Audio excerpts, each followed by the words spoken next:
Olá pessoal, eu sou o Daniel Zimmermann, da turma 55 da Medicina, e agora a gente vai dar continuidade ao estudo do sistema digestório. Pela complexidade que envolve o sistema digestório, a gente vai, nesta etapa do estudo da anatomia, fazer bastantes aulas, tanto na lousa quanto nas atividades práticas, tá certo?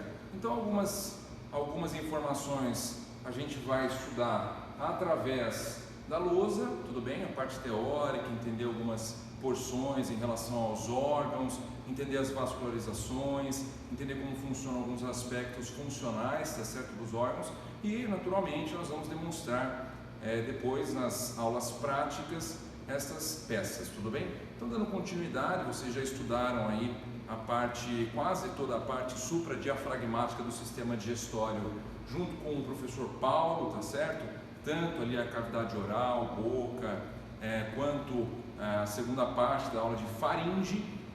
Agora, dando continuidade ao caminho do alimento pelo sistema digestório, a gente vai estudar o esôfago, tá certo? O esôfago é este órgão fibromuscular, tem em torno de 25 centímetros, tá certo? Ele se inicia ao nível mais ou menos da vértebra cervical, da sexta vértebra cervical, da C6, até em torno da 11ª vértebra torácica, tudo bem? Este órgão fibromuscular tem a função de conduzir o alimento da faringe, tá certo? Da faringe até o estômago, através do peristaltismo, que a gente vai abordar logo adiante, tá certo? De modo que, teoricamente, nós não precisamos estar na posição ortostática normal, de modo a ter a alteração da gravidade, tá certo? Mas nós temos um sistema de peristaltismo que conduz o alimento da faringe até o estômago. Muito bem, o esôfago ele é dividido em 3 porções, tá certo? A porção cervical, a partir do momento que o esôfago penetra o tórax, nós temos no mediastino a parte torácica do esôfago, tá certo? E atravessando o hiato diafragmático, o hiato esofágico do diafragma, no momento em que o esôfago passa da cavidade torácica para a cavidade abdominal, nós temos a porção abdominal, a porção mais curta do esôfago, portanto, são 3 partes: a parte cervical, a parte torácica e a parte abdominal. Neste ponto, na parte da aula teórica de esôfago, nós vamos focar em algumas informações importantes. Por exemplo, o esôfago possui três constrições, pontos de constrição fisiológicas, tá certo? São pontos de constrição fisiológica que podem naturalmente se complicar, mas que podem ser vistos, por exemplo, através de exames radiológicos, tudo bem? Quais são estes pontos de constrição do esôfago?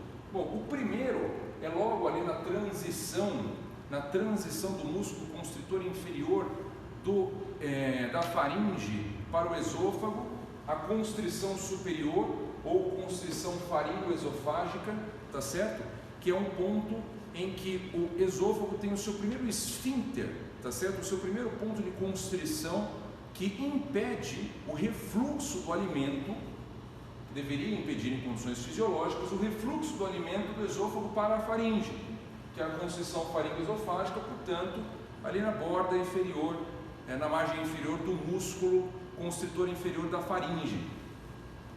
O esôfago tem o seu trajeto posterior à traqueia, como nós já estudamos. Ele tem um leve deslocamento para a esquerda pelos próprios vasos da base, pela própria disposição do mediastino, mas logo ele é empurrado novamente à direita, posicionando-se no plano mediano, à frente da coluna vertebral, pelo arco da aorta. Logo após isso, o esôfago passa posterior ao brônquio principal esquerdo, com isto constituindo o segundo ponto de constrição fisiológica do esôfago, tá certo? Está demonstrado aqui, que é a constrição média ou a constrição broncoaórtica, que nada mais é então do que o ponto em que o arco da aorta, a aorta, e o brônquio principal esquerdo comprimem o esôfago, tá certo? O esôfago continua em seu trajeto no plano mediano, anteriormente à coluna vertebral, e logo após passar por este ponto de constrição, ele tem uma íntima relação posteriormente ao pericárdio, especificamente posteriormente ao átrio esquerdo. Nós abordamos isso em sistema cardiovascular, tá certo? Qual que é a implicância clínica disso? Bom, naturalmente, se o indivíduo tiver por algum motivo um aumento do volume, por exemplo, uma hipertrofia do átrio esquerdo, seja qual for a patologia em questão, o indivíduo pode apresentar uma dificuldade de deglutição, sentir um incômodo para deglutir, que nós chamamos de disfagia, tá certo? Diferente de odinofagia, que é dor à deglutição. Muito bem, esse incômodo então que o indivíduo pode apresentar justamente não porque se trata da constrição broncoaórtica, mas porque o esôfago em seu trajeto passa rente posteriormente ao pericárdio, posteriormente ao átrio esquerdo. Nós vamos observar isso nas peças práticas, tudo bem? O esôfago se continua então até o músculo diafragma, que está representado aqui em vermelho, tá certo? E penetra a cavidade abdominal através do hiato esofágico do músculo diafragma, onde passa a ser, portanto, dominado a porção abdominal do esôfago. Bom, esta porção abdominal do esôfago, naturalmente, ao passar aqui pelo músculo diafragma, constitui o terceiro ponto de constrição fisiológica do esôfago, que é a constrição inferior, ou constrição frênica, ou constrição diafragmática. Aqui nós localizamos o segundo esfíncter, o esfíncter esofágico inferior do esôfago. Mas atenção, o esfíncter esofágico inferior do esôfago, diferentemente do esfíncter esofágico superior, não é um esfíncter fisiológico, ele não tem um funcionamento específico que possibilita que ele contraia ou relaxe para permitir ou não a passagem de alimentos, tudo bem? O esfíncter esofágico superior, sim, realmente, o esôfago é capaz de contrair a musculatura naquela região, o corpo é capaz de contrair a musculatura naquela região, especialmente porque nesta região trata-se de músculo estriado, tudo bem? É capaz de contrair esta região e constituir um esfíncter fisiológico, diferentemente do esfíncter esofágico inferior, que é a passagem do esôfago pelo diafragma. Mas, como funciona, portanto, o impedimento, como funciona o esfíncter esofágico inferior, se eu estou falando que é um esfíncter não fisiológico. Muito bem, uma série de elementos constituem o esfíncter esofágico inferior. Por exemplo, nós temos a própria constrição frênica na passagem pelo diafragma, tá certo? A orientação, a mudança da orientação da musculatura, a própria musculatura circular desta região, o próprio ligamento freno-esofágico que nós vamos estudar logo em seguida, por exemplo, também as cúpulas diafragmáticas também comprimem o esôfago, a diferença de pressão entre a cavidade torácica e a cavidade abdominal, de modo que quando nós inspiramos, o diafragma abaixa, aumenta a pressão aqui na cavidade abdominal, diminui a pressão na cavidade torácica, possibilitando uma compressão desta região. Os coxins venosos do plexo venoso inferior, do terço inferior do esôfago, tá certo? Tudo isso possibilita que nós tenhamos o esfíncter esofágico inferior, que apesar de não ter uma musculatura própria de contração, impede o refluxo do conteúdo gástrico para o esôfago. Mas olha que interessante, realmente, quando nós falamos de esofagite de refluxo, quando nós falamos de doença do refluxo gastroesofágico, a grande maioria dessas doenças são causadas justamente por um relaxamento inadequado do esfíncter esofágico inferior, justamente por essa complexidade toda, tá certo? E o que pode ser realizado, por exemplo, neste caso, é uma cirurgia em que se envolve o fundo do estômago, fortalecendo este esfíncter esofágico inferior, dando mais um elemento para o esfíncter esofágico inferior, impedindo o refluxo do conteúdo gástrico para o esôfago, tudo bem? O esôfago se termina no que nós chamamos de linha Z na clínica, em que é possível notar na mucosa especialmente tratando-se de histologia, a transição dos epitélios esofágico para o gástrico. Então, neste ponto, é possível observar, inclusive por exames de imagem, como uma endoscopia digestiva alta, nós podemos observar a linha Z, que é a transição do esôfago para o estômago. E isso tem grande variedade na clínica, existem uma série de parâmetros que podem ser utilizados aqui para avaliar o quão fisiológico está esta região, como está funcionando o esfíncter esofágico inferior, tá certo? E daí, portanto, dar encaminhamento.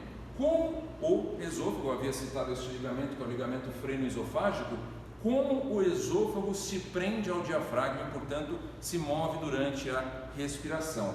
Muito bem, nós temos recobrindo toda a parede interna do tórax, tá certo? Toda a parede muscular, óssea, cartilaginosa aqui do tórax, uma fáscia de tecido conjuntivo, que nós já estudamos isso em aparelho locomotor, que é a fáscia endotorácica. Nós vamos estudar a fáscia endoabdominal em outra oportunidade, mas aqui a fáscia endotorácica, que está recobrindo internamente toda a cavidade torácica, inclusive passando sobre o músculo diafragma, tá certo? Aqui é onde eu estou passando o nosso apontador aqui, tá certo? E internamente na cavidade abdominal nós temos uma fáscia, um tecido conjuntivo que está revestindo internamente o músculo diafragma, que se chama fáscia do músculo diafragma. Muito bem, prolongamentos tanto da fáscia endotorácica quanto da fáscia do músculo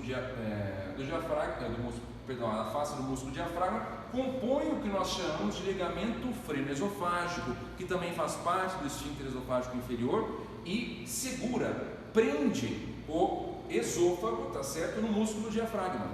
Muito bem, assim que nós entendemos basicamente como funcionam os pontos de constrição, tá certo?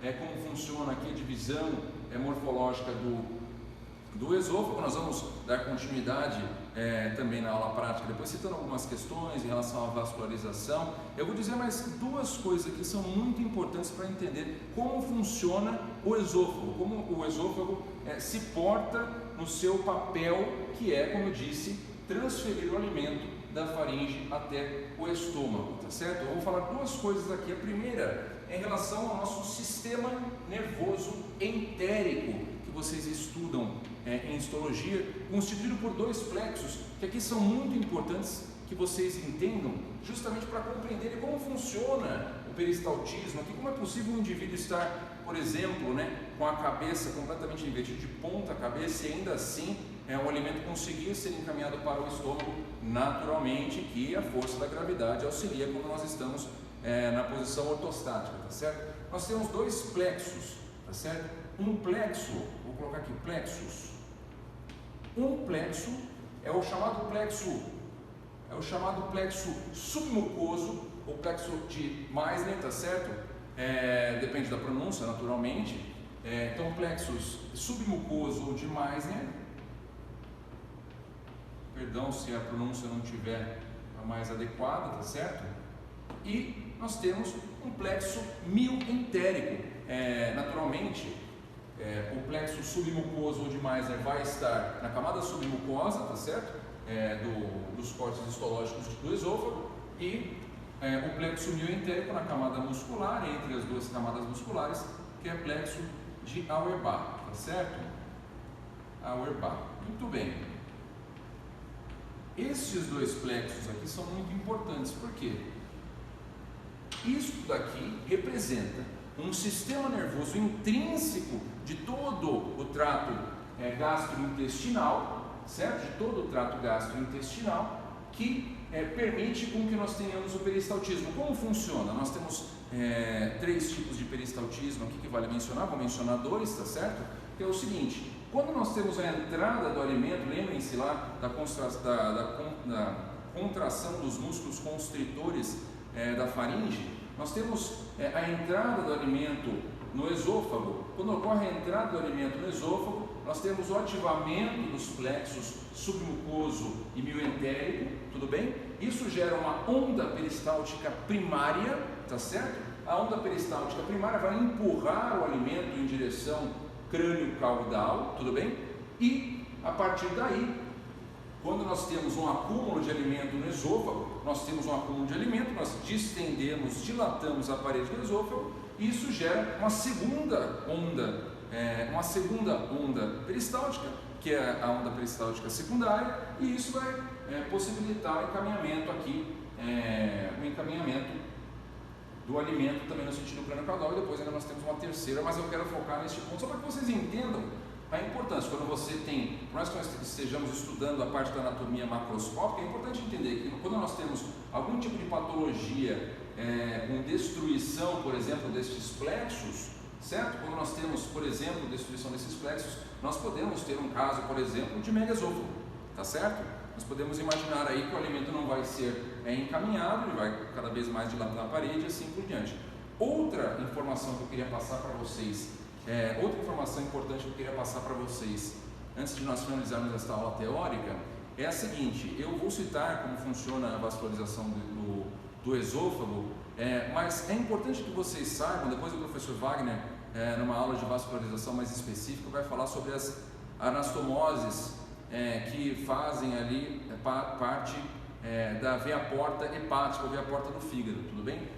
Para que vocês entendam lá na frente o que são varizes esofágicas, entendam que a drenagem venosa do esôfago se faz com o seguinte mecanismo: nós temos um plexo venoso submucoso passando por todo o plexo, um conjunto, certo? Um conjunto.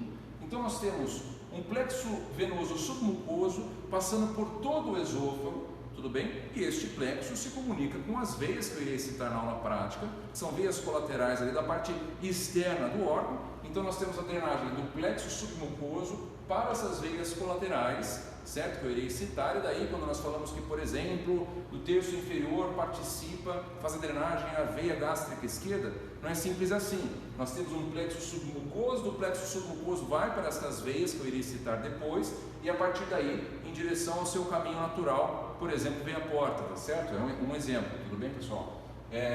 Entendam isso, porque quando vocês estiverem estudando as anastomoses portocavas, as anastomoses que fazem parte da veia porta hepática, e aí vocês forem estudar o mecanismo das varizes esofágicas, entendam que o refluxo de sangue em direção novamente, especialmente ao terço inferior, terço distal do esôfago, o refluxo em direção a este ponto vai até este plexo submucoso, este plexo venoso submucoso, e daí gerando estas varizes na parede interna, na camada submucosa do esôfago, justificando por que essas varizes podem ser rapidamente lesadas e daí, portanto, dar uma hemorragia digestiva alta, por exemplo. Tudo bem, pessoal? Apenas entendam como funciona tanto a parte da anatomia macroscópica quanto a parte da anatomia microscópica, tudo bem? E a partir de agora, então, nós vamos observar as estruturas do esôfago na aula prática. Muito bem, pessoal, agora que nós já vimos a parte teórica do esôfago, vou apenas demonstrar para vocês aqui, como eu havia mencionado, né? O esôfago, este órgão é em torno de 25 centímetros, mais ou menos, um órgão fibromuscular, tá certo? Que permite aí a passagem, reparem aqui a passagem, vou virar aqui, né? Da faringe, o alimento da faringe, nós temos aqui um terço inferior da faringe demonstrada, até o estômago, tá certo? O correto, na verdade, seria a gente estar posicionando o estômago desta maneira aqui, né? Ou seja, esta porção abdominal do estômago, ela é de fato um pouco curvada para a esquerda, oblíqua para a esquerda, e o fundo gástrico, como nós vamos observar lá na aula de estômago, ele está sempre mais alto, é a parte mais alta do estômago, tá certo? Então nós temos aqui de fato este tubo, nós vamos demonstrar depois a topografia desta região. De maneira geral, apenas mencionar para vocês aqui, né? Então na porção cervical aqui do esôfago, quem faz a irrigação arterial é a artéria tireoide inferior, são ramos da artéria tireoide inferior, tá certo? Que são ramos lá da artéria subclávia, tá certo? Então, quem faz da parte cervical irrigação arterial é a artéria tireoide inferior. Quem faz da parte torácica, esta maior parte do esôfago, em torno de 15 a 20 centímetros, né? Em torno de 16 centímetros, quem faz a irrigação arterial desta região são artérias esofágicas, artérias brônquias e também algumas artérias intercostais posteriores, ramos dessas artérias, são todos ramos da aorta, tá certo? E da parte abdominal, quem faz aí é a artéria gástrica esquerda e também artérias frênicas inferiores. A artéria gástrica esquerda vocês vão ver que é ramo do tronco celíaco e as artérias frênicas inferiores são ramos diretos da aorta. As veias recebem nomes recíprocos, tudo bem, pessoal? De maneira geral, eu quero reforçar a ideia aqui. Lembrem-se que a drenagem venosa do esôfago, quando vocês estiverem estudando, a drenagem venosa do esôfago, ela é do plexo venoso submucoso para, então, essas veias que recebem, por exemplo, como eu havia mencionado, veia gástrica esquerda, quando vocês estiverem estudando lá as anastomoses, isso é bastante importante. Tudo bem, pessoal? De maneira geral, é isso. O que nós podemos também demonstrar aqui para vocês tanto aqui esta conexão aqui inferior com o estômago, tá certo? Que nós observamos aqui. Nós também podemos observar nesta peça aqui uma vista aqui com esta dissecação. Vou abrir aqui para vocês observarem a mucosa interna esofágica, que possui pregas longitudinais, tá vendo? Reparem aqui, então, essas pregas na mucosa são pregas longitudinais e são contínuas. Quando a gente estiver abordando esta mesma peça na aula de estômago, reparem que são contínuas, com também pregas longitudinais do estômago presentes ali na região da curvatura menor do estômago. Guardem isso quando a gente estiver na aula de estômago, tudo bem? Quando eu for falar lá de curvatura menor do estômago, reparem aqui que as pregas longitudinais do esôfago vão ser contínuas com estas pregas longitudinais na região interna da curvatura menor do estômago, formando o que nós chamamos de canal alimentar, tá certo? Quando o estômago está vazio, nós temos ainda, por mais que estejam colapsados aqui todas essas regiões, elas estejam unidas, tá certo? Imagine aqui que elas estão unidas, todas fechadas, ainda há uma abertura aqui para a passagem deste canal alimentar, porque essas pregas são justamente dispostas longitudinalmente, como são as pregas internas no esôfago, tudo bem? E também aqui nesta peça, apenas para nós enfatizarmos, reparem aqui, né, o músculo constritor inferior da faringe, tá certo? Formando aqui o esfíncter esofágico superior, como eu havia mencionado. Também nesta peça, reparem aqui, estou virando, vamos observar aqui, nós temos aqui a glândula tireoide, tá certo? Nós temos aqui a traqueia posteriormente e posteriormente a traqueia, em relação íntima, posteriormente à traqueia, nós temos o esôfago, tá certo? Então, nós temos o esôfago e anteriormente ao esôfago nós temos a traqueia. São essas as informações que nós podemos observar nessas peças, e para que nós possamos terminar, nós vamos ver uma peça sobre as topografias e retomar de novo os pontos de constrição fisiológica do esôfago. Pessoal, antes de nós irmos para a peça que eu havia mencionado, na topografia que nós vamos ver, eu espero que vocês consigam visualizar aqui que existe de fato a chamada linha Z, como eu havia mencionado aqui, ó. Reparem, tá vendo? Então nós temos a transição de um epitélio esofágico para um epitélio gástrico.